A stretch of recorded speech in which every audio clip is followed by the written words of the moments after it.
uma das perguntas que se faz muito na igreja é, tá, mas o Novo Testamento fala sobre dízimo, né? Como se até o fato de o Novo Testamento falar ou não no dízimo é que até diria se a gente tem ou não que continuar, ou tem que entregar o dízimo, se ele é obrigatório ou não.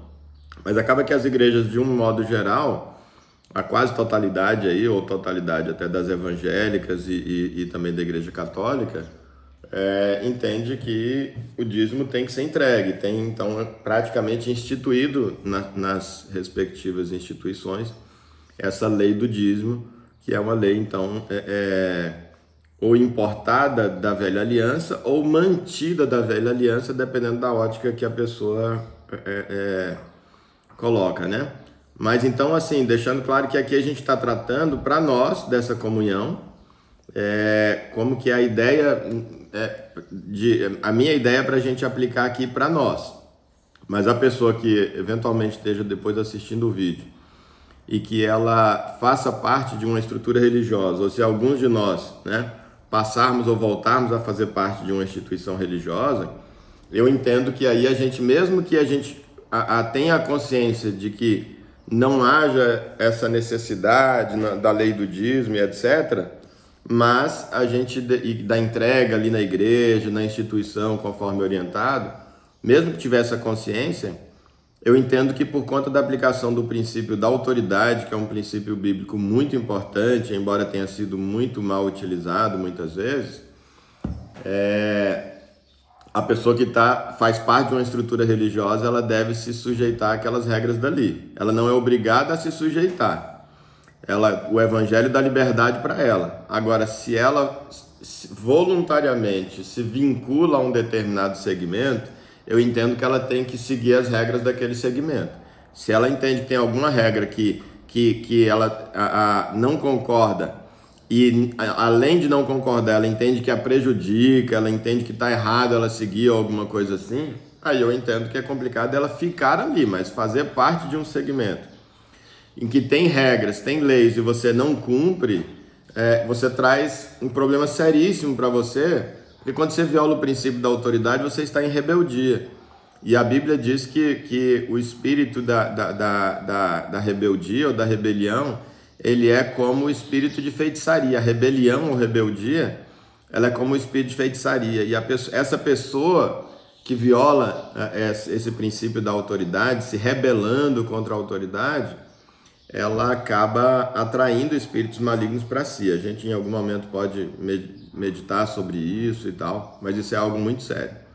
Então, a questão nós estamos meditando aqui para a gente, e aí, claro, alguém faz parte de uma instituição, quer ouvir a respeito e tal, ótimo. Como falei, algumas pessoas, poucas me pediram minha opinião sobre isso, e eu falei, olha, para eu falar sobre isso, tem um monte de aspectos para ser observado, não dá para falar em 5 ou 10 minutos, e fiquei de gravar um vídeo, isso tem tempo, e eu acabo não gravando para essas pessoas.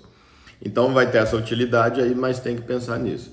Para então falar sobre o dízimo, eu faria aqui uma breve recapitulação, como se eu conseguisse fazer breve recapitulação, né? Mas a ilusão, a respeito aí da essência do Evangelho e da obra de Cristo. Porque para a gente saber se o dízimo se aplica ou não na nova aliança, a gente tem que entender justamente essa essência. Como nós temos várias vezes dito e enfatizado, e por favor, não se cansem, ou quando cansar, entendam que é importante que a gente faça isso, eu não pretendo realmente ficar tentando reinventar a roda. Eu não vou nem dizer reinventando, porque não dá para reinventar a roda. Eu não vou ficar tentando aqui reinventar a roda. E é muito perigoso para alguém que ministra a palavra de Deus a tentação de querer ensinar alguma coisa nova, trazer alguma coisa nova. A sensação de, caramba, a gente já está aqui há 2 anos, 3 anos, 5 anos, 10 anos com esse pessoal, eu preciso conseguir alguma coisa nova aqui, que senão daqui a pouco eles cansam e não vão mais querer vir, ou vai para um outro lugar onde está sempre tendo alguma mensagem nova, uma pegada legal. E quem ministra a palavra de Deus tem que resistir a essa tentação. E resistir muitas vezes a essa demanda, porque de alguma forma, às vezes as pessoas acabam demandando isso. E o Evangelho, realmente, o que a gente tem que fazer cada vez é repetir os preceitos, aprofundar nos preceitos e praticar os preceitos.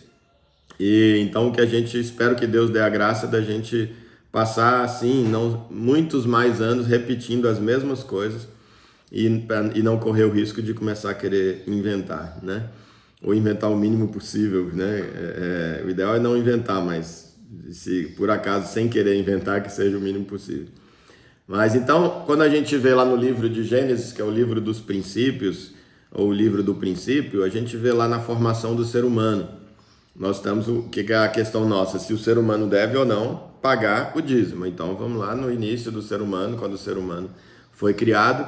Ele foi criado, a Trindade conversando consigo, ela diz, depois de criar as coisas, criar a terra, criar essa estrutura, esse nosso ambiente, a Trindade conversando consigo, ela vem e diz: façamos o homem, o Pai, o Filho e o Espírito Santo, que estavam presentes na criação nos versículos 1, 2 e 3 do capítulo 1 de Gênesis. Eles de repente então dizem: façamos o homem, façamos o ser humano, façamos ele à nossa imagem e conforme a nossa semelhança. Façamos ele parecido com a gente.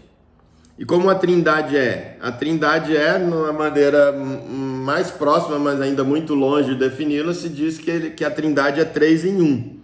Que eles, embora sendo 3, são tão ligados que são um só. E a mente da gente não consegue entender isso. Mas é o que Deus Pai, Deus Filho e Deus Espírito Santo é. E eles só são assim tão ligados porque eles têm o mesmo Espírito. O Espírito de Deus é o mesmo Espírito de Jesus. E então eles têm essa unidade, essa ligação absoluta, mas ao mesmo tempo eles têm vontade própria. Jesus falou que o Pai é que manda, que ele que obedece. Ele tinha a opção de desobedecer, de deixar de fazer, tanto que lá no jardim, no Getsemane, ele faz aquela oração e diz: se for possível, passa de mim isso sem que eu faça, mas se não for, paciência, o negócio é fazer a tua vontade. Então, existem as vontades próprias dele, mas existe a vontade do Pai, né? Embora ele tendo ali o Espírito de Deus Pai estando nele o tempo todo. A questão é que ele decide se sujeitar a essa vontade soberana de Deus quando a vontade dele choca. Então essa foi a ideia então da Trindade: vamos fazer o ser humano do jeito que a gente que são 3, mas que se harmonizam de maneira tão perfeita que a gente na verdade é um só. Então vamos fazer o ser humano como sendo um corpo também. A humanidade, Deus não criou os seres humanos no plural. Ele não falou façamos os seres humanos, ele falou façamos o ser humano. Façamos o ser humano, façamos a humanidade à nossa imagem, à nossa semelhança. E a ideia é que a humanidade fosse então se multiplicando, mas sendo na verdade um corpo que cresce, e essa multiplicação acontecesse em um só corpo, que continuaria sendo 2 em 1, 3 em 1, 100 em 1, milhão em 1, bilhões, zilhões em 1, mas sempre funcionando com uma harmonia. E a harmonia que seria proporcionada graças ao quê? Graças ao Espírito Santo de Deus, que seria o mesmo em todos os integrantes desse corpo. E aí a harmonia realmente seria perfeita, não teria como ter choque de ideias, choque de vontade, choque de pensamentos, porque sempre teria essa vontade superior, que é a vontade de Deus, que não discrimina ninguém, que trata todo mundo igual, que quer todas as partes ali no corpo igualmente. Mas, como nós sabemos, então veio a queda, o ser humano resolveu assumir o controle da própria existência. E ali então ele tinha dito: quando vocês fizerem isso, vocês lançarem mão desse fruto que eu estou dizendo para não lançar, o que vocês vão estar dizendo é: eu não quero viver dessa forma que o Senhor fez a gente. Eu quero viver de uma outra forma. Eu não quero viver com o Senhor sendo esse soberano sobre nós e ditando tudo o que a gente tem que fazer para que essa harmonia aconteça. O que eu quero é eu mesmo ser o dono do meu umbigo. Eu quero eu mesmo ter o discernimento do bem e do mal, e por isso a árvore se chamava árvore do conhecimento do bem e do mal. E por isso a serpente disse que no dia que comer eles seriam como Deus, conhecedores do bem e do mal. E o próprio Deus reconheceu quando eles comeram, diz: agora eles são como nós, conhecedores do bem e do mal. A diferença é que Deus disse que isso, nós mesmos, cada ser humano conhecer o bem e o mal por si mesmo, isso era morte. E a serpente, o diabo, com o pé na verdade, fala dessa verdade, mas diz que não morreria, que isso seria a verdadeira vida, porque seriam como Deus. Então eles comem, cada um assume as rédeas e cada um fica dono do próprio nariz. Como cada ser humano agora passa a ter uma vontade própria, você começa a ter choques de interesses. E na medida em que tem choques de interesses, você começa a atropelar os outros. Quando o seu interesse está em jogo e o do outro está em jogo, a lei do mais forte vai vigorar. E você, então, a humanidade entra naquela fase da guerra de todos contra todos, da lei do mais forte, né? E surge-se, então, essa necessidade da lei. Deus, então, institui a lei como uma forma, com a finalidade, que eu diria da lei, que eu penso, uma finalidade imediata, que é a de, minimamente, imitando o amor, preservar a humanidade, porque se não fosse a lei, a humanidade não existiria mais. Em algum momento você teria um mais forte do que todos, que acabou matando todo mundo, e a humanidade estaria extinta. Ela, a meu ver, ela não teria durado tanto tempo sem realmente leis. A humanidade, a meu ver, só porque ela, entendendo que em algum momento, isso a gente pensa às vezes ali na sociologia, de repente pensando no direito como surge e tal, nas teorias, né, do Estado, você imagina sempre aquelas ideias de um contrato social, em que se junta para poder a progredir, também com regra para um não matar o outro, para se fortalecer contra outros povos que também estão se juntando, né? Mas isso tudo acontece o quê? Acontece com base em leis, tudo isso é leis, que vão limitar esse meu impulso de fazer a minha vontade e limitar essa coisa, esse afã de o mais forte dominar necessariamente sobre os mais fracos e eliminá-los, né? E aí, então, assim poder preservar a humanidade até o momento, ou o máximo possível de seres humanos com algumas leis, eles se destruírem o menos possível até que chegasse o momento então em que Jesus concretizaria a sua obra na nova aliança de restauração da humanidade. E essa finalidade da lei também imediata, que seria apontar para Cristo.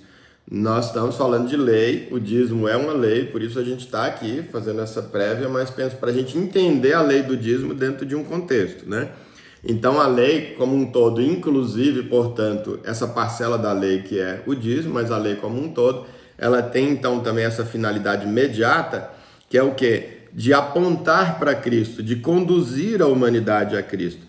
Paulo, inclusive, lá na carta aos Gálatas, no capítulo 3, versículo 24, ele vai usar essa expressão que a lei é um aio, é a expressão nas versões mais antigas, mas o significado é tutor. Então a lei é um aio que nos conduz a Cristo, ou um tutor que nos conduz a Cristo. Dá essa ideia mesmo de alguém que guia uma criança, alguém que ainda está na menoridade, que não tem condições de decidir as coisas por si e é então guiada nesse sentido. Então Paulo apresenta a lei, define a lei como isso, como esse tutor que nos conduz a Cristo. E como é que a lei nos conduz a Cristo? Eu penso, por exemplo, de algumas formas.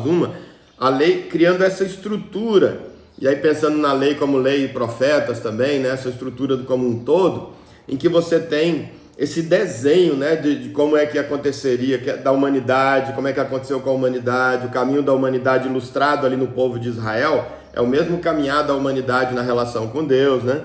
E aí, e aí a religião judaica desenhando esse momento desse Messias e a chegada dele, os sinais para quando ele chegasse, para poder ser identificado pela humanidade, ainda que naquele grupo religioso, mas é a humanidade que está reconhecendo então esse Messias, esse Deus encarnado. Então a lei aponta para Cristo e nos conduz a Cristo. Uma das formas é essa, criando esse desenho, essa estrutura que a gente vê na velha aliança, para que quando então esse Deus encarna e habita entre nós, que ele pudesse ser reconhecido como sendo Deus, como tendo essa promessa, né?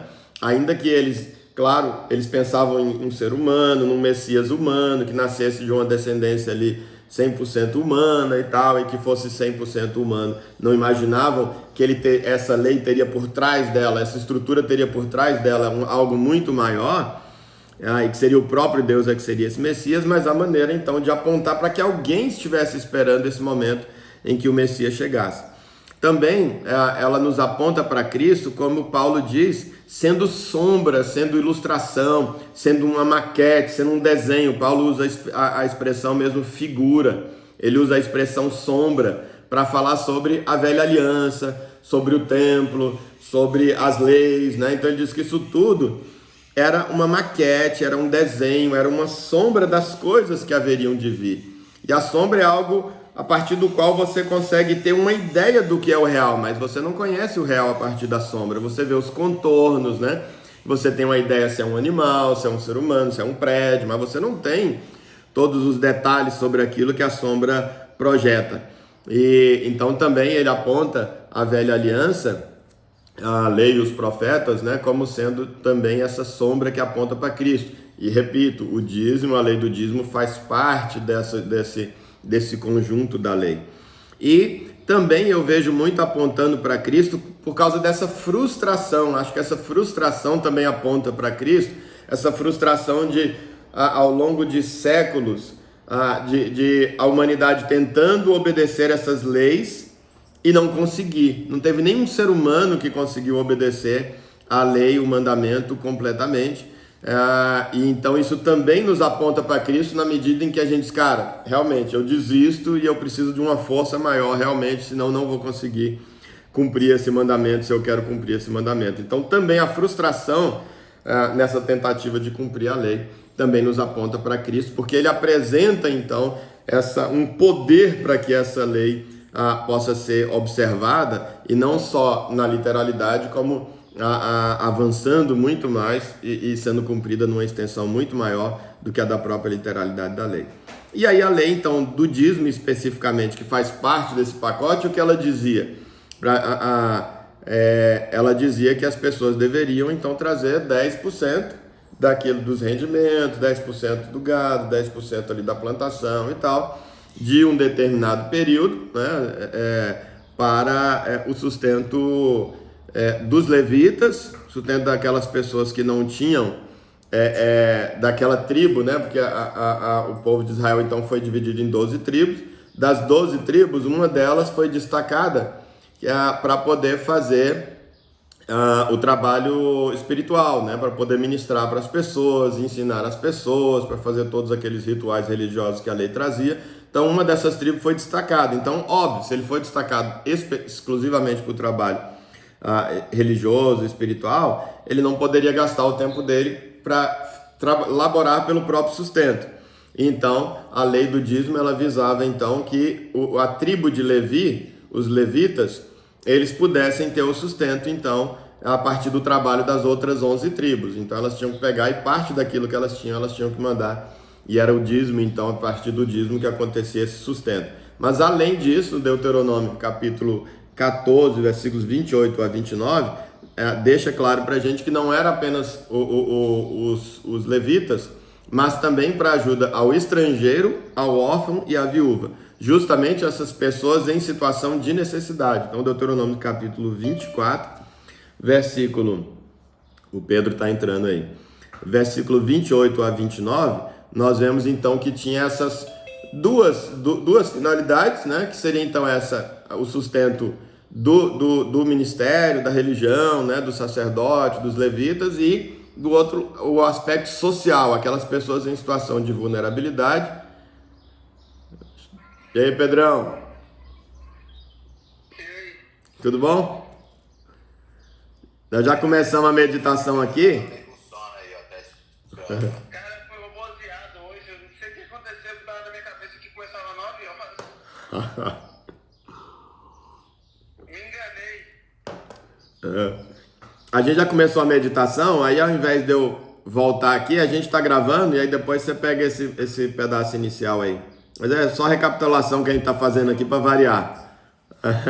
Aquela recapitulação de sempre, que depois só sobra 5 minutinhos para alguma coisa, para acrescentar alguma coisa. Quando sobra, né? Então, tinha essas duas vertentes a lei do dízimo, né? Um é o aspecto religioso, sustento dos levitas, e o outro, o social, sustentar mesmo as pessoas dentro das outras 11 tribos, que por alguma razão ali ela está numa situação que ela não pode sustentar. O pai morreu, o marido morreu, né? E não tem como, embora a terra esteja ali, mas não tem como produzir a terra, fazer a terra produzir para o sustento. E também o estrangeiro, que é aquele que vem para cá e, portanto, não tem terra, e não tendo terra não dá para produzir. E aí, então, essa pessoa também, ela tinha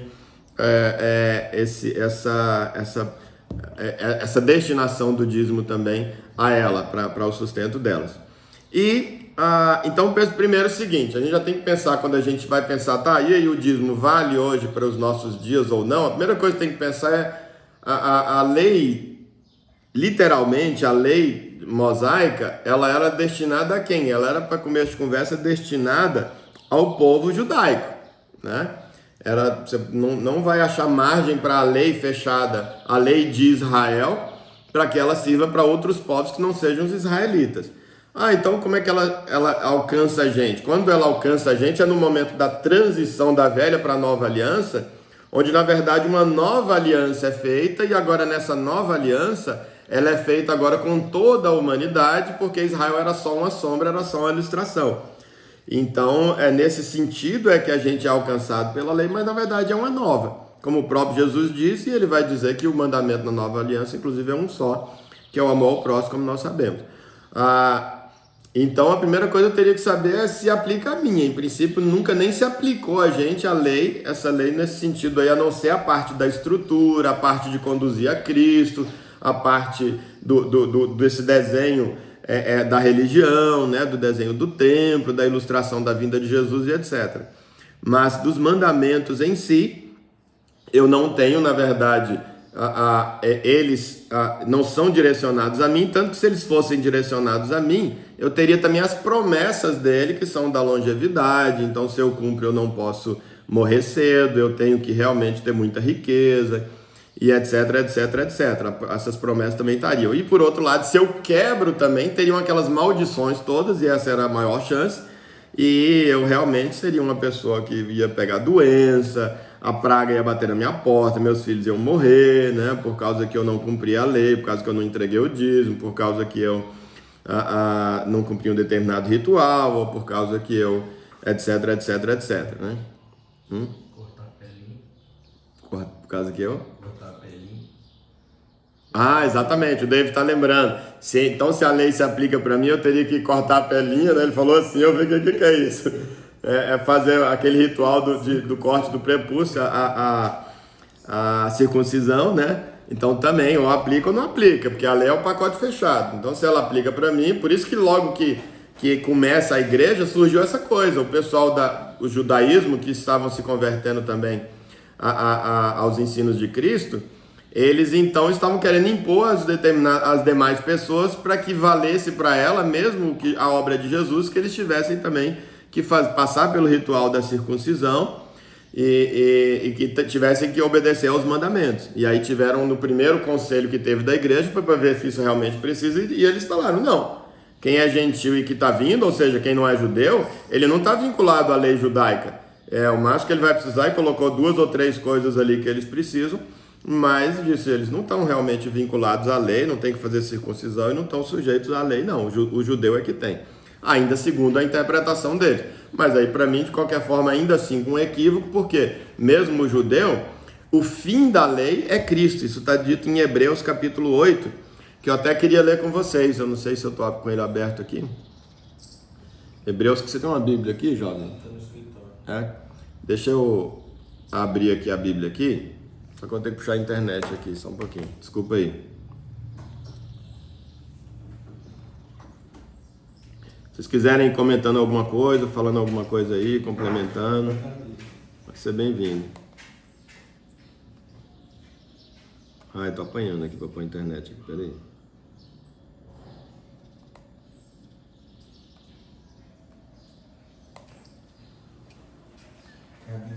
Eu pus no Wi-Fi aqui, não tô achando agora aqui. Não sei se é a mesma. Acha que pra mim... Ixi, eu não vou conseguir. Pega meu óculos então também lá.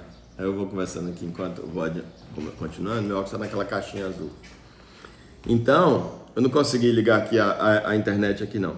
Mas aí eu queria ler para vocês, o David tá pegando a Bíblia aqui para mim. O fim da lei, então, é Cristo. Romanos 10, versículo 4... vai dizer literalmente isso. Paulo diz, o fim da lei é Cristo. O que significa isso? Ora, o fim da lei é Cristo. Você tanto pode entender como sendo a finalidade da lei é Cristo, como sendo o momento onde ela acaba. Tanto faz. Você entende que o fim da lei é Cristo, está dizendo que a finalidade da lei é Cristo? Abre aí, jovem, Hebreus 8, por favor. Se eu estou dizendo que a finalidade é que é Cristo, beleza, então de todo jeito cumpriu a finalidade, e Cristo já veio, já aconteceu, então teria chegado ao fim. E se eu estou dizendo que realmente o fim dela é Cristo, a chegada dele em si, quando ele chega, então de todo jeito ela não tem mais razão de ser. Então, se o dízimo faz parte dessa lei, é um mandamento, uma ordenança que está ali, Cristo já veio, já aconteceu, a lei já se cumpriu em Cristo e, portanto, a lei como um todo, inclusive esse preceito, ela, em princípio, isso que eu até na minha anotação coloco aqui, o fim, entre aspas, da lei, né? O meu subtópico que eu estou colocando, o fim, por quê? Porque esse fim aí tem alguns aspectos para a gente considerar. Estava até conversando com o Fábio sobre isso, porque aplica em tudo na vida, né, Fábio? Então a gente está conversando sobre outra coisa e também falamos sobre isso. Mateus 5,17 até o versículo 20, Jesus vai dizer que ele não veio para revogar a lei, mas para cumpri-la. Mas olha, muitos vão usar isso para dizer, não, a lei não foi revogada, porque o próprio Jesus falou, eu não vim para revogar a lei, mas para cumpri-la. Tudo bem, ele não veio para revogar. Por isso que quando ele chega, ele diz para todo mundo, a lei precisa continuar sendo cumprida. E ele não diz para ninguém que não era para ser cumprida. Mas para quem? Ele está sempre falando para o judeu. Para quem a lei era dirigida, e ele dizia que ela tinha que ser cumprida. E de fato, o próprio Jesus cumpriu. Jesus foi circuncidado, né? Jesus cumpria, observava o sábado, é claro, a não ser quando alguma questão maior dizia que ele não poderia cumprir, né? Uma finalidade maior, como ele tinha a noção da essência do motivo da lei do sábado, então aí ele deixava de cumprir a lei para que a finalidade da lei fosse cumprida, mas ele realmente era alguém que observava a lei. Mas por quê? Jesus ainda está, quando ele nasce e cresce e começa a pregar o evangelho, ainda está sob a vigência da velha aliança.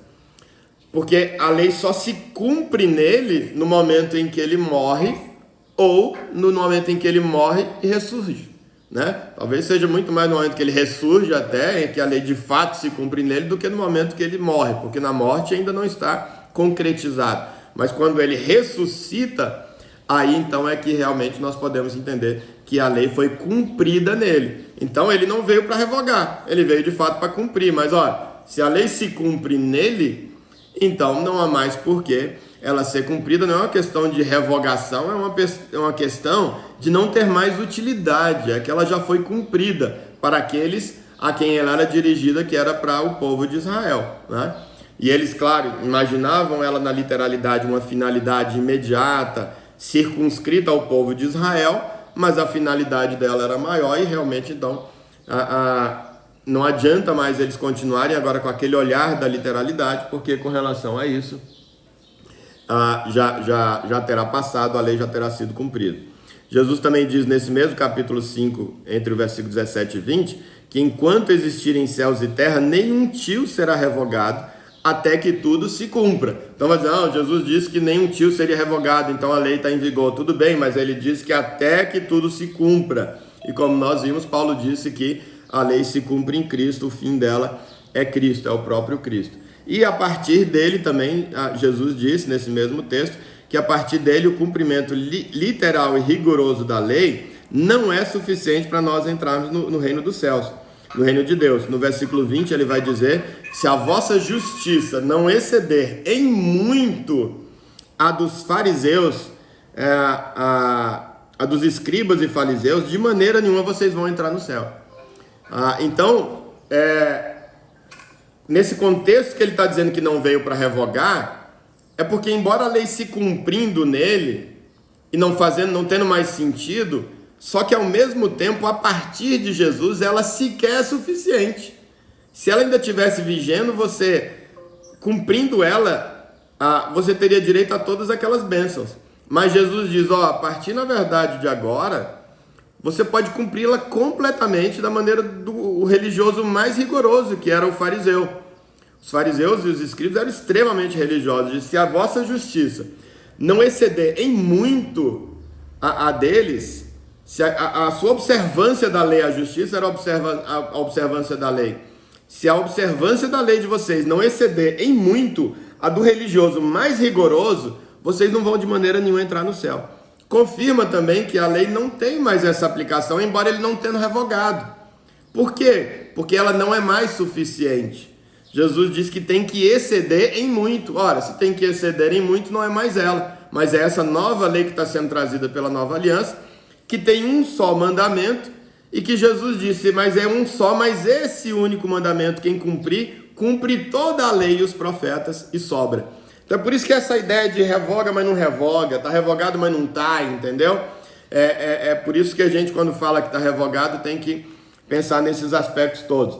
E quando então a partir de Jesus, quando a lei se cumpre nele, nós passamos a essa nova aliança. Por isso que a Bíblia, então, nós temos essa divisão que foi colocada como velha aliança e nova aliança, no Velho Testamento, Novo Testamento, né?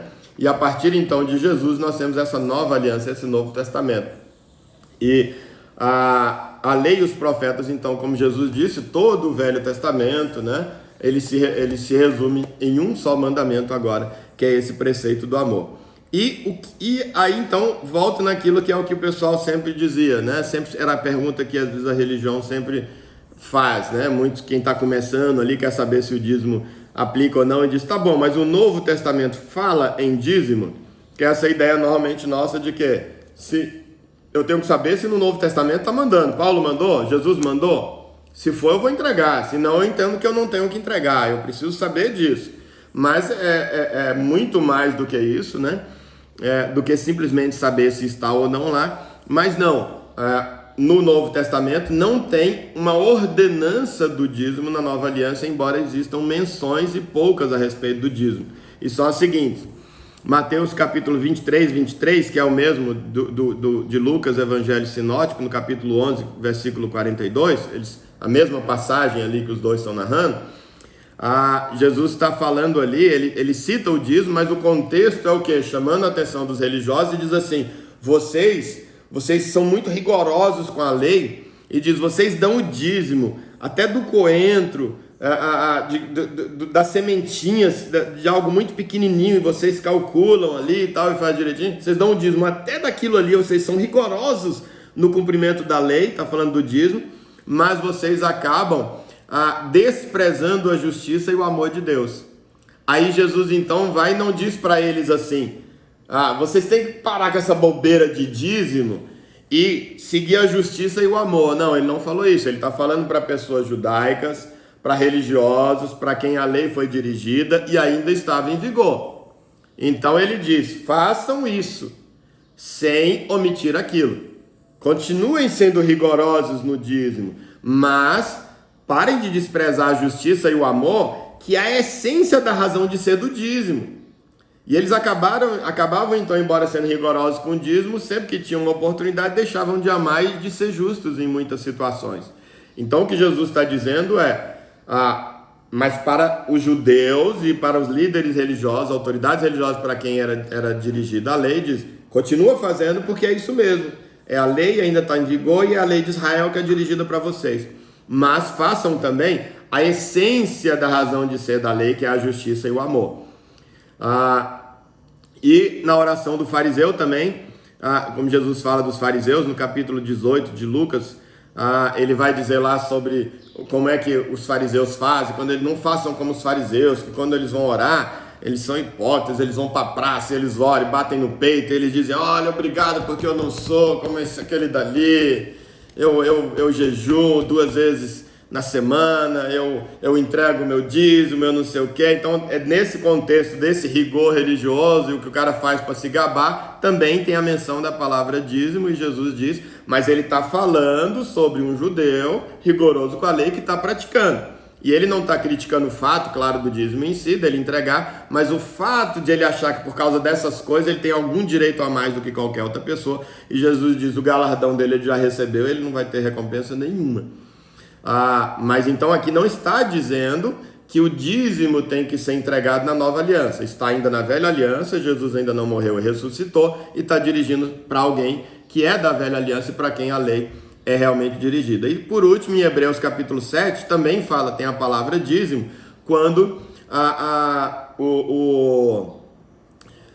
Paulo está falando sobre Melquisedeque, E ele vem trazendo Melquisedeque como uma referência para o sacerdócio de Jesus.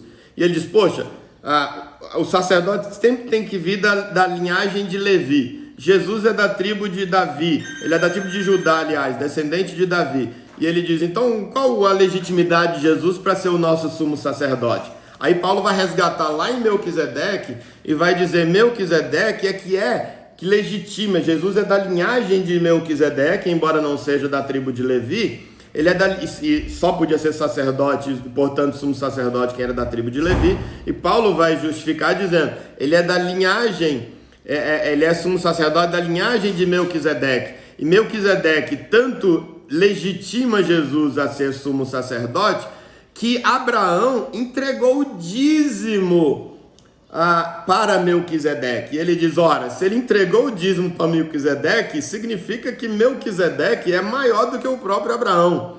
Então ele está falando do dízimo ali também no Novo Testamento, mas não é dizendo que o dízimo tem que ter entregue, mas dizendo sobre lá na Velha Aliança, como o próprio Abraão entrega o dízimo para Melquisedeque, dando um reconhecimento do sacerdócio de Melquisedeque, antes mesmo que a lei existisse, e aí então para legitimar o ministério de Jesus. Só então esses são os textos em que realmente a Nova Aliança, o Novo Testamento fala sobre dízimo, não tem outros textos falando sobre dízimo, e nenhum deles é dizendo tem que entregar o dízimo na Nova Aliança também. Um segundo mandamento eu vos dou, entreguem o dízimo onde vocês estiverem congregando. Não, Jesus sempre disse, só existe um mandamento, é um novo mandamento, é o mandamento no singular, e o mandamento é amar realmente ao teu próximo como a ti mesmo. E Jesus, então, como ele não tinha legitimidade para recolher dízimo, porque a legitimidade estava no quê? Na religião judaica, Jesus não era reconhecido como um sacerdote, ele não era da linhagem de Levi, portanto, aquele grupo dele com os discípulos era paralelo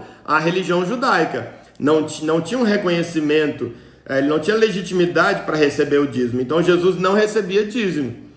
Ele estaria desviando a lei, ele não tinha poder de fazer isso. Mas ele podia receber ofertas, então eles recebiam ofertas e tinha a sacolinha das ofertas, e Jesus então aplicava a mesma ideia do princípio do dízimo, embora não podendo recolher dízimo, ele aplicava a sacola. Como a gente vê lá, Judas era como que o tesoureiro, era quem cuidava dessa sacola, o pessoal entregava ali as doações, e essas doações elas tinham essas duas destinações que a gente viu lá na aliança. Jesus não aplicou o dízimo, porque ele não tinha legitimidade para isso, mas ele aplicou a ideia, a finalidade do recolhimento do dízimo, ele fazia que era o quê?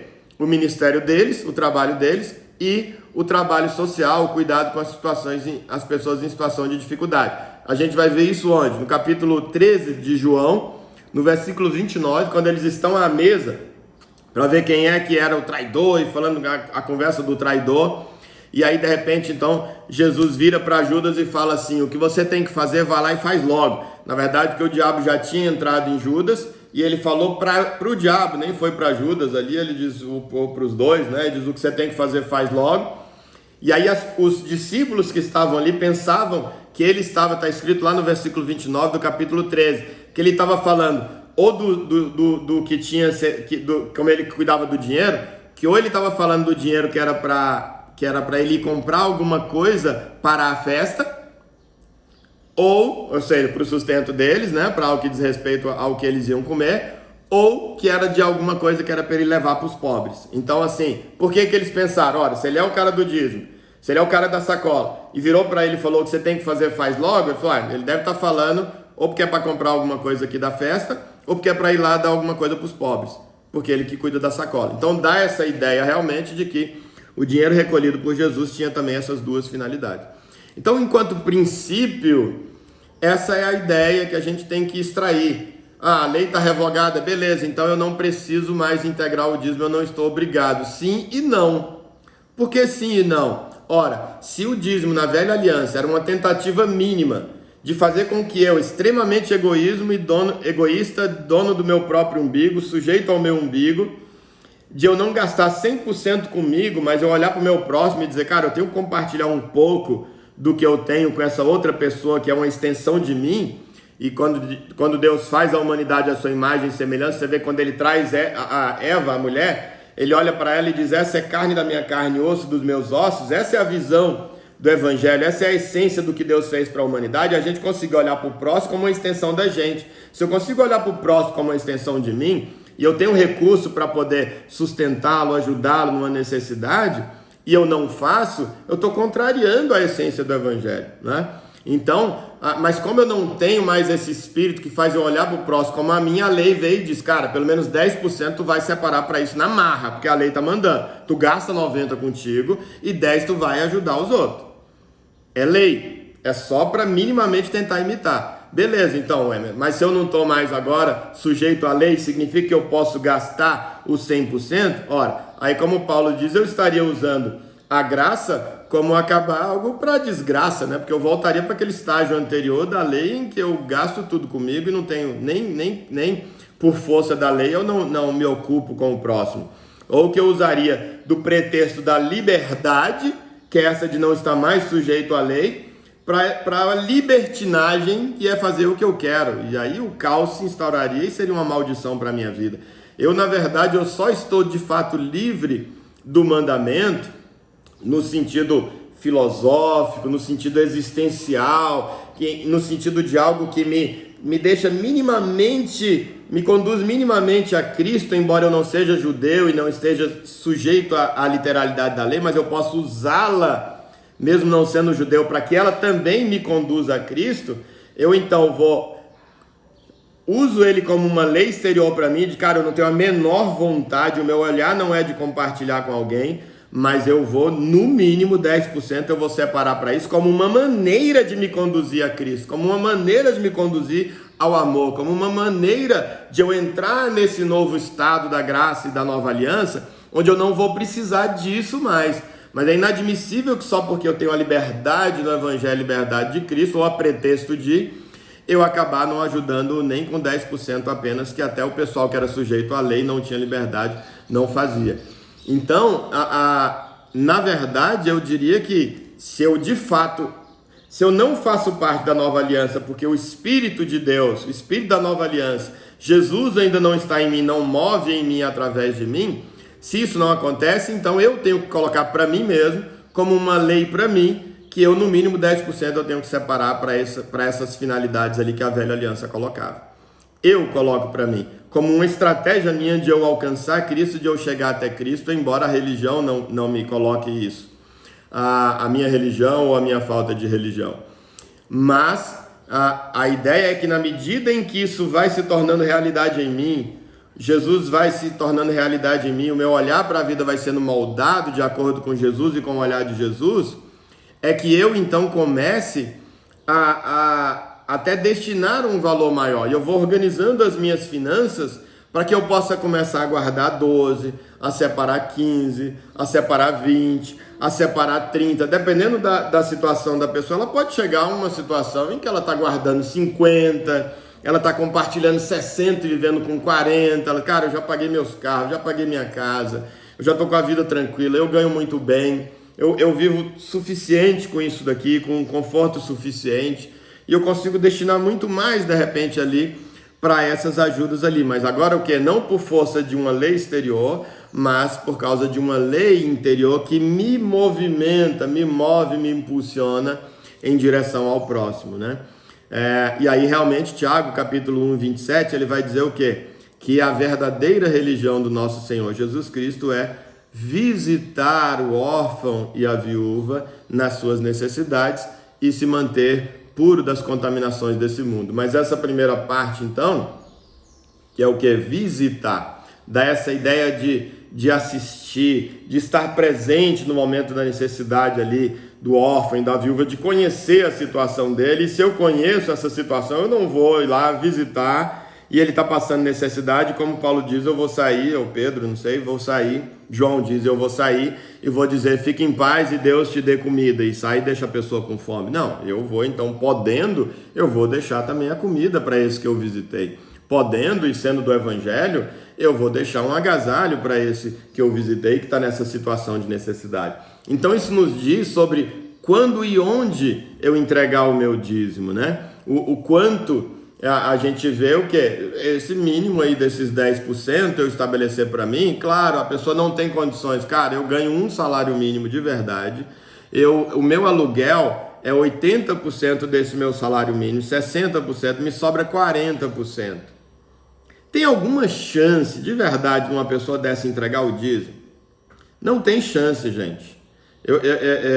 Eu entendo, respeito quem exige dessa pessoa que ela entregue o dízimo sob pena dela estar sob maldição, mas essa pessoa, por mais que está trabalhando e ganhando um salário mínimo, dependendo da situação dela até dá, mas dependendo da realidade, das despesas essencialíssimas e básicas dela, se ela tirar os 10%, ela morre de fome ou ela vai dar calote em alguém. E nenhuma das duas coisas é o que o evangelho quer.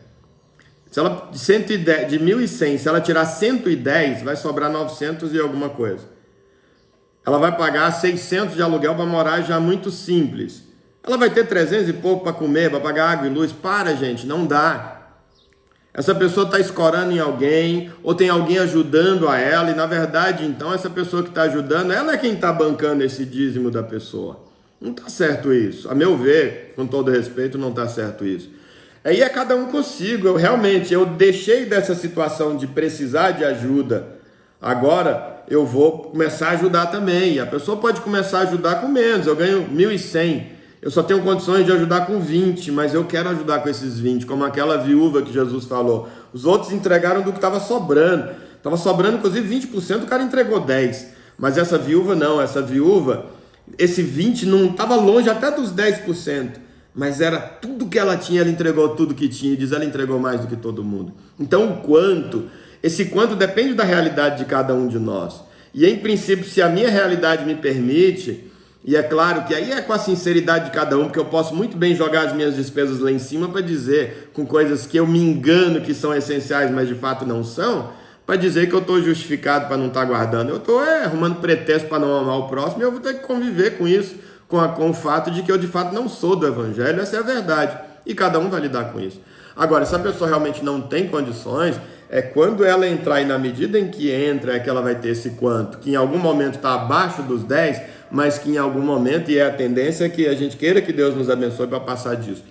E aqui eu até penso na oração do Pai Nosso, eu estou quase terminando.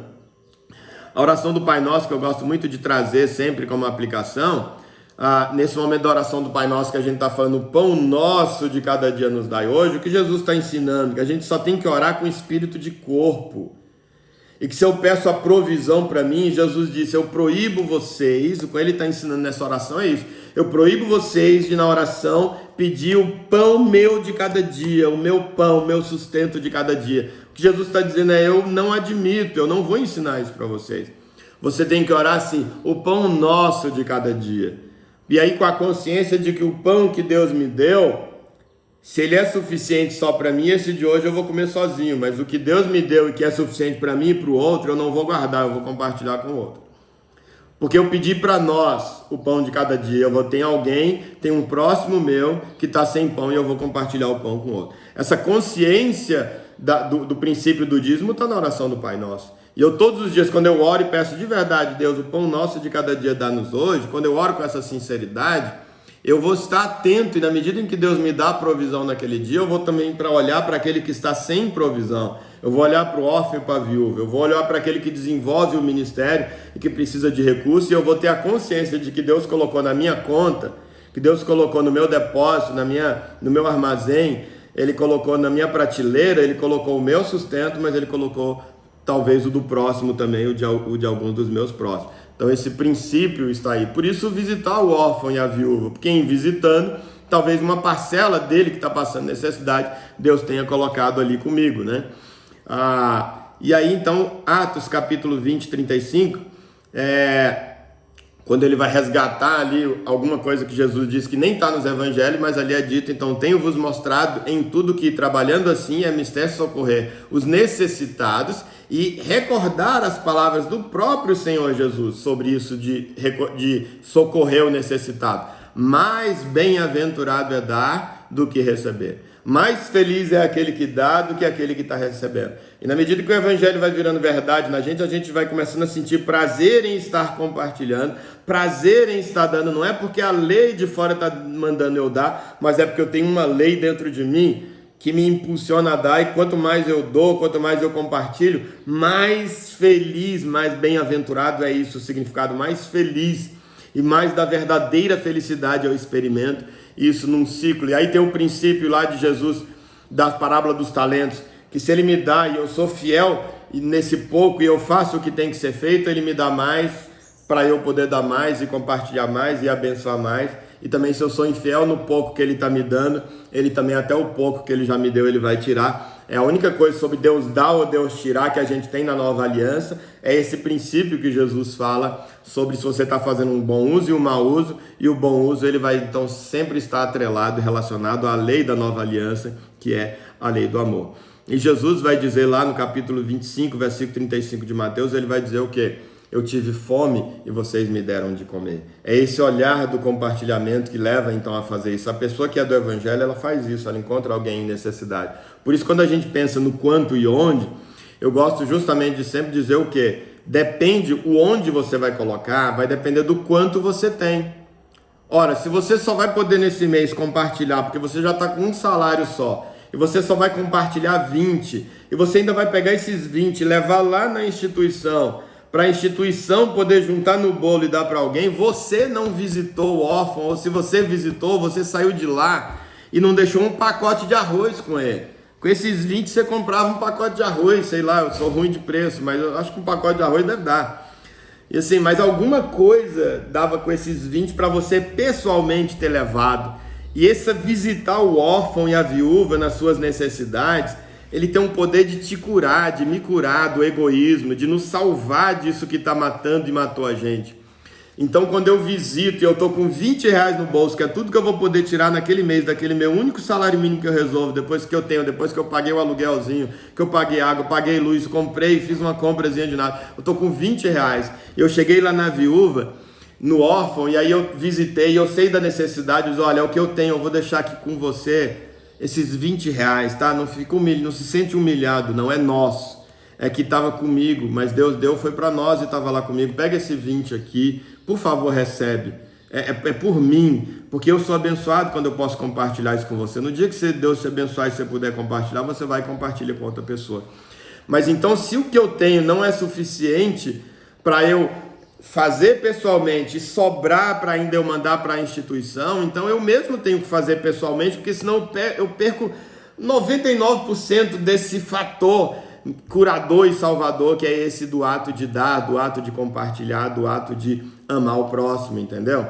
E quando então eu ganho um pouco mais, ainda 500 reais, 1.000 reais, 2.000 reais, de repente a pessoa, dependendo das amizades dela, ela ainda consegue compartilhar ainda tudo ela mesma, ela anda com esse dinheiro ali no carro, com um cuidado e tal, com uma parte dele, e ela vê uma situação de uma pessoa e ela sente um discernimento, ou não, um discernimento de Deus ou dela, não interessa, dá na mesma, é tudo, o amor está movendo ela, e ela então para e vai lá naquela pessoa, e de repente, sem a pessoa ter pedido, ela compartilha alguma coisa, ou uma pessoa que chegou para ela e me dá 20 reais ali para eu pagar uma passagem para eu voltar para minha casa, ele diz, claro, tá aqui os 20, mas pega mais 30 aqui para o seu lanche. A pessoa vai dizer, como assim? Eu achei que eu ia passar o dia para poder levantar esses 20.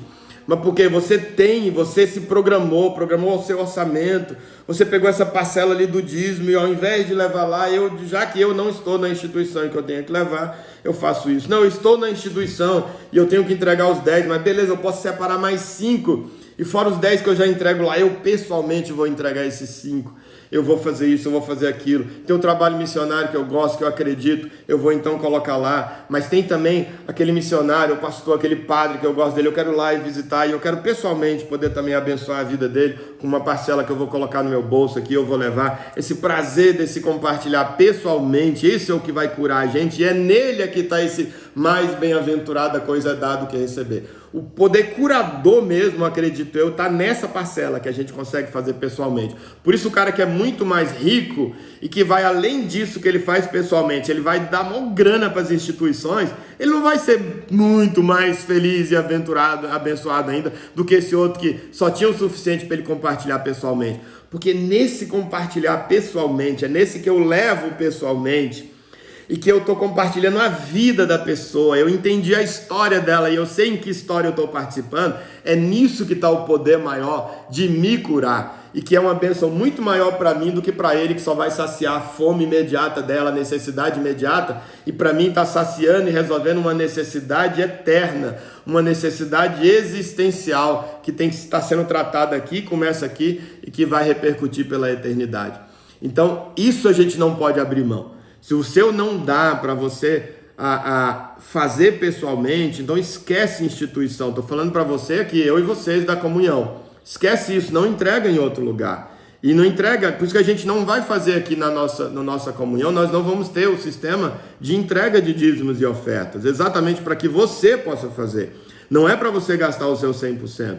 É para você primeiro guardar se você tem condições, e não é dessa parcela que só ganha esse um salário aí, e que mal está dando para você, e que realmente não dá para você tirar os 10, você não vai fazer nem esse. Mas quanto você consegue, cara? Você consegue tirar 2 desses 110 para você, só para você saber, o dia que der mais, tentar mesmo nesse 110, eu vou conseguir R$1, e para você saber que esse que você deu para alguém era o seu todo, igual aquele todo da viúva, tira alguma coisa, esquece 10% se você realmente não tem condições.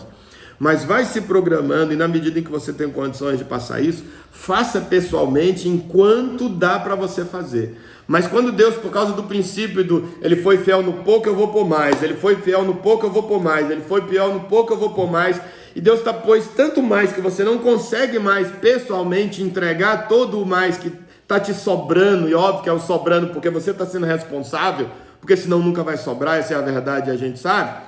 Aí você começa então a ver instituições que você conhece para te ajudar nisso, mas não para jogar tudo, para jogar o que você não consegue fazer pessoalmente, porque é nesse pessoalmente que está o poder curador e salvador do Evangelho. E é por isso que eu digo na nossa comunhão, assim que a gente vai fazer. E você que estiver ouvindo e que faz parte de uma instituição onde você tem que entregar os 10%, pelo princípio da autoridade você tem que entregar. Mas vê lá, talvez entregar um pouco menos da oferta, que aí já é extra e é liberado na religião também. Entrega um pouco menos lá e separa um pouco para você pessoalmente começar a fazer. Eu não sei quantos de vocês, me permitam falar disso, eu não sei quantos de vocês têm tido em que medida essa experiência. Eu sei que alguns têm, talvez até todos aqui. Aliás, todos vocês que eu estou lembrando aqui têm isso até do que eu conheço. Mas assim, e tem gente assistindo também. Então, essa experiência de você olhar nos olhos, de você ouvir de uma história de uma pessoa que não conhece, igual aquela experiência do samaritano, cara que ele não conhecia. Ele não tinha obrigação da religião de fazer, porque ele não era da religião e porque o cara que estava recebendo também não era da religião. E de repente ali você encontra a pessoa num estado de necessidade, você você desce da sua carruagem, da sua comitiva, do seu cavalo, e você para, e você então chega para ele, e você ouve a história dele, e ele diz, eu estava passando, o pessoal me bateu, roubou meu dinheiro, mas você ouviu a história dele, você não passou e jogou o dinheiro lá, eu não posso parar de jogar, não, ouviu a história, ele tem uma história, aquela necessidade que ele está, e ao ouvir a história, você tem ali, você prepara um curativo, você limpa o que dá para você limpar das feridas ali, e você tem os seus afazeres, é claro, não vai dar para eu pessoalmente cuidar de tudo, mas você põe ele na sua carruagem, e você vai até uma instituição próxima, um hospital, uma hospedagem, e você coloca ele na hospedagem, e diz aqui, olha, estou hospedando ele aqui, eu já vou pagar aqui 3 dias, e cuida dele para mim, o que precisar dele para cuidar dele, pode pagar, que se o dinheiro que eu deixei aqui de calção não for suficiente,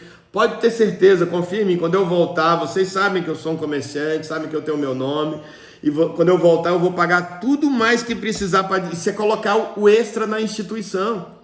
Eu fiz pessoalmente o que deu, mas eu tenho que continuar para os meus negócios, até para eu conseguir continuar recebendo meu dinheiro, mas então o que não dá para eu fazer pessoalmente, eu ponho na instituição, e eu estou fazendo esse complemento. Olha que princípio lindo que Jesus está ensinando ali, naquela parábola do samaritano, e esse é o desafio realmente para vocês. E para terminar, eu conto uma história que mexeu muito comigo, que tem tudo a ver com isso. A gente às vezes está na correria da gente no dia a dia, o máximo que a gente faz é às vezes colocar o dinheiro na instituição, até para ter a consciência limpa na hora de colocar a cabeça no travesseiro, de tanto que a gente está trabalhando e se ocupando com as coisas, que nem com as coisas de Deus a gente dá conta de ocupar, e nem de ajudar o próximo, etc. Não, eu estou entregando o dízimo, eu estou dando a minha oferta, etc. Eu ponho o dinheiro lá naquele Instituto do Câncer. Tem uma história muito legal, que é a de um cara que está passando com um menino está com um cadeirante. Aliás, tem um menino está lá, eu já comecei a entregar a história, mas o menino está lá na beirada de uma avenida e tem um cara passando num carro, uma avenida, com tudo em alta velocidade, e de repente o cara tá passando com o carro e pá, escuta um batidão e o para-brisa dele, pô, aquele trincadozão, e ele olha no retrovisor e percebe que tem um moleque lá assim, e ele percebe que foi aquele moleque que jogou uma pedra no para-brisa, ele encosta e dá ré, e desce bravo do carro daquele adolescente, chega, você tá louco, moleque? Você tá louco? Como é que você joga uma pedra no meu para-brisa? Você tem ideia de quanto custa um carro importado? Tem ideia de quanto custa um para-brisa desse aqui? Você tá louco? Enquanto ele tá ali gritando com aquele menino, o menino tentando falar alguma coisa para ele, ele sabe, o moleque não ia ter como pagar, não sabia nada, ele tá mais desabafando e a ira, e de repente ele consegue ouvir o menino e o menino, desculpa, e ele vai quietando. É porque eu já tô aqui há 20 minutos tentando, há muitos minutos tentando, pedindo alguém para parar, para me ajudar, mas todo mundo passa correndo, ninguém, e eu estou gritando, por favor, me ajuda, mas todo mundo passa correndo e ninguém me ajuda, e eu tenho meu irmão cadeirante, eu estava passando aqui, mas nesse lugar aqui, a roda caiu na beirada, e ele caiu com a cadeira de roda lá no buraco, e ele está preso lá, o meu irmão, e eu preciso salvar meu irmão, mas ninguém me ouve, eu tive que jogar essa pedra para alguém parar. Quando aquele cara ouve, ele diz, caraca, velho, ele ajudou a tirar o menino de lá na cadeira de roda, ele era uma criança, não dava conta de carregar. Ele entra no carro e ele para, e ele diz, meu Deus, não me deixa passar correndo pela vida desse jeito, a ponto de precisar levar uma pedrada para ouvir uma pessoa que está clamando e pedindo por ajuda. E que essa seja, meus irmãos, a nossa oração, quando a gente diz o pão nosso de cada dia nos dai hoje, que seja com essa consciência e dizer, Senhor, me dá esse pão, mas me ajuda a ficar com um olhar atento, para que quando alguém precisar eu possa compartilhar desse pão e não precisa tomar uma pedrada para eu ver que tem gente gritando e precisando de ajuda. No nome de Jesus, meus irmãos, que seja esse o princípio, a essência do dízimo e da oferta, independente se essa é uma lei que se aplica ou não para a gente na nova aliança, no Novo Testamento ou na nova comunhão, no nome de Jesus, tá bom? Sei que a gente acabou se estendendo bastante aí, já são 9h48, né? Se alguém quiser então aí compartilhar, falar alguma coisa, fica à vontade. Você deu uma água para mim, filho, por favor? Obrigado. Quer que para a gravação? Continua. Acho que pode deixar, que a gente tira depois, dependendo da participação. Se alguém quiser então dizer alguma coisa. Eu queria pedir depois para você colocar só a fundamentação ali do grupo ali, que você falou aí, que nós não estamos mais, nós não estamos mais sobre a lei né? Só colocar no grupo ali, você falou. Toda vez é isso. Tá. Eu no início falei, mas eu vou pegar esse esboço que eu anotei com os textos e eu vou pegar ele do jeito que tá, não tá com redação, e joga, pelo menos os textos estão lá e a ideia, tá? Eu acho que fica na linha do que você tá falando, beleza? E lá no início também eu acho que vale a pena, porque é um pouco dessa recapitulação ali que eu acho que... E é como eu falei, é sempre por isso que tem que ser num contexto, é revogado sim, mas é o que eu falei, ela tá revogada sim e não, né? Porque enquanto eu não faço isso por algo que está dentro, eu tenho que me disciplinar e fazer disso uma lei para mim. Não é por causa da lei de Moisés, porque a lei de Moisés não se aplica a mim.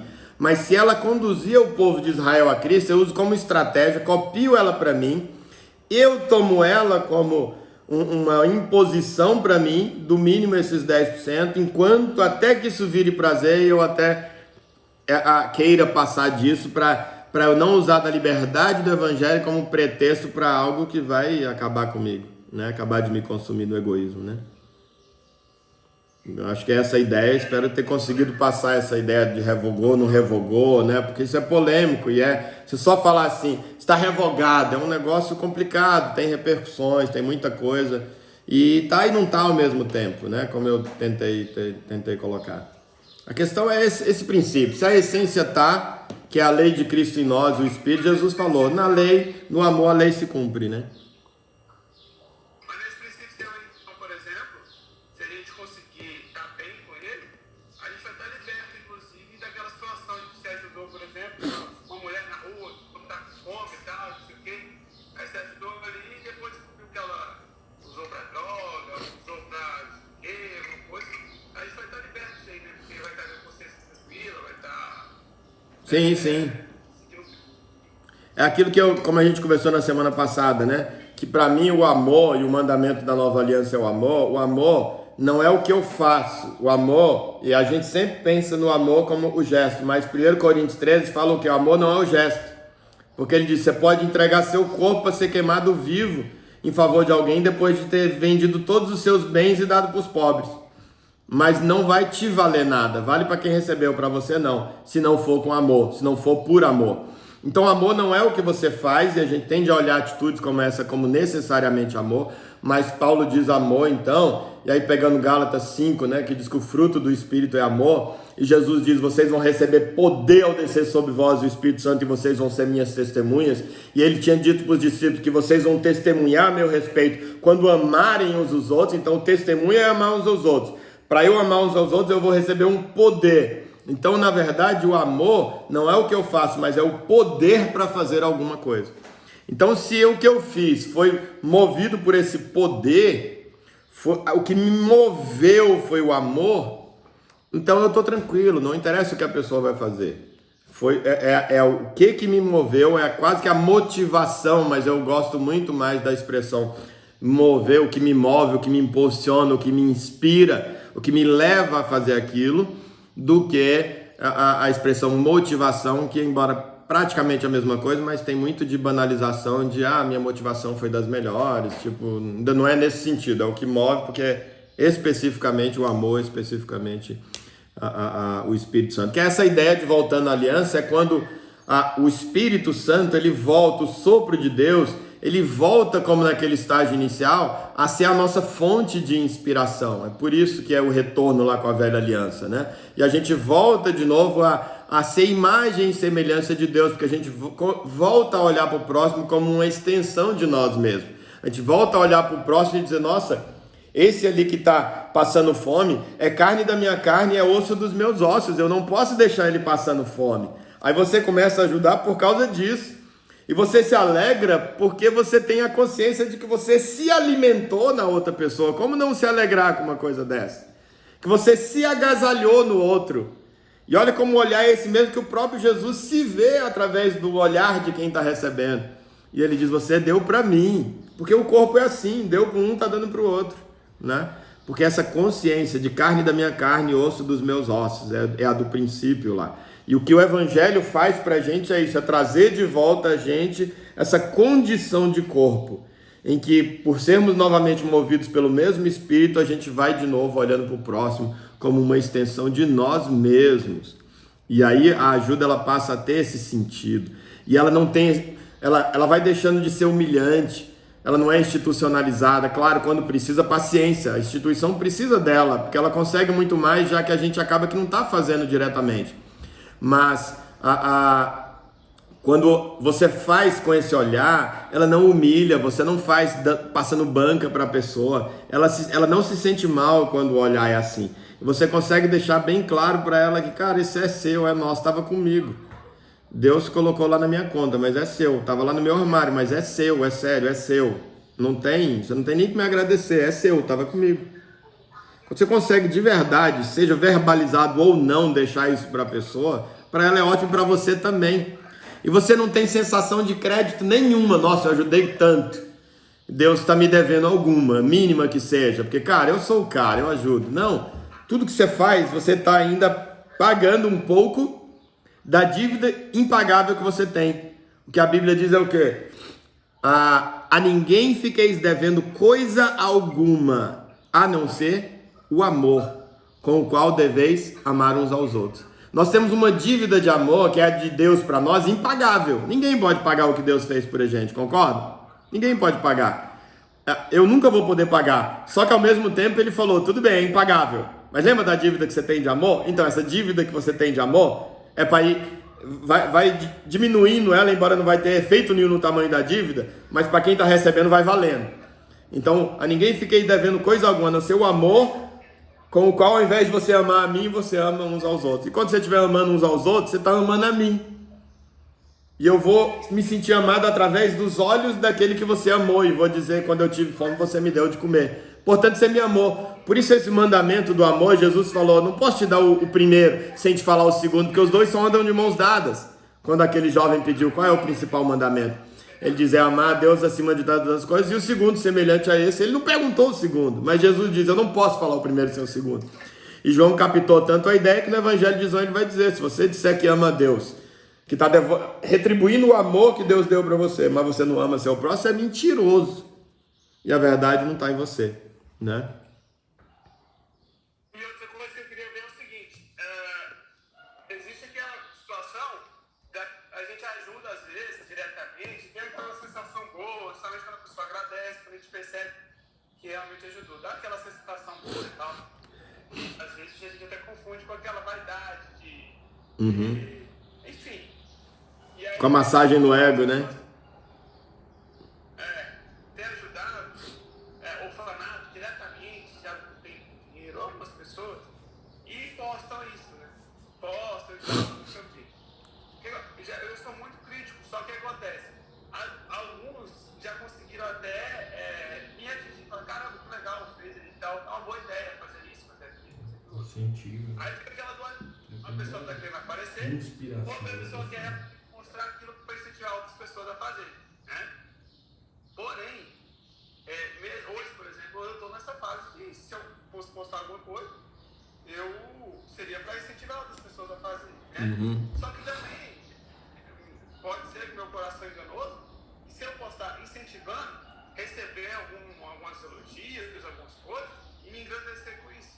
E aí, às vezes, eu me limito em relação a não mostrar, para evitar isso. Só que, às vezes, se eu mostrar, eu incentivo um colega do lado que nem lembrava disso, que nem se tocou disso. Mas quando vê um vídeo, uma foto, um comentário, alguma coisa, ele ajudaria também, entendeu? Ele fica nessa dualidade.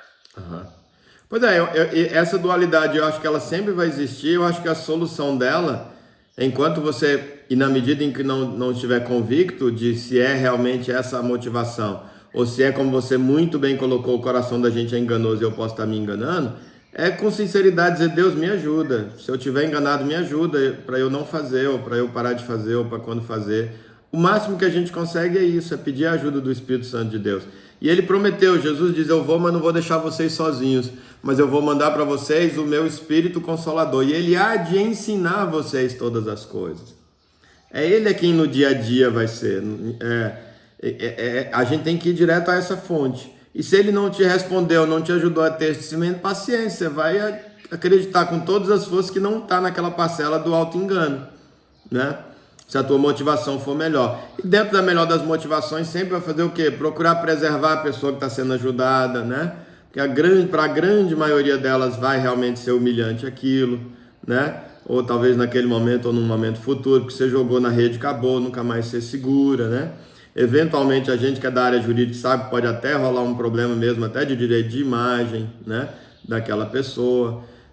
Então, na medida, sempre eu acho que esse cuidado é sempre muito bom, mas realmente, sempre o problema está na motivação.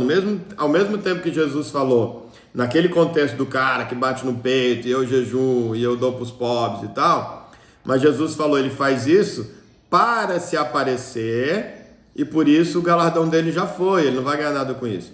Mas aí, ao mesmo tempo, o mesmo Jesus diz, façam as suas boas obras diante dos homens para que eles as vejam.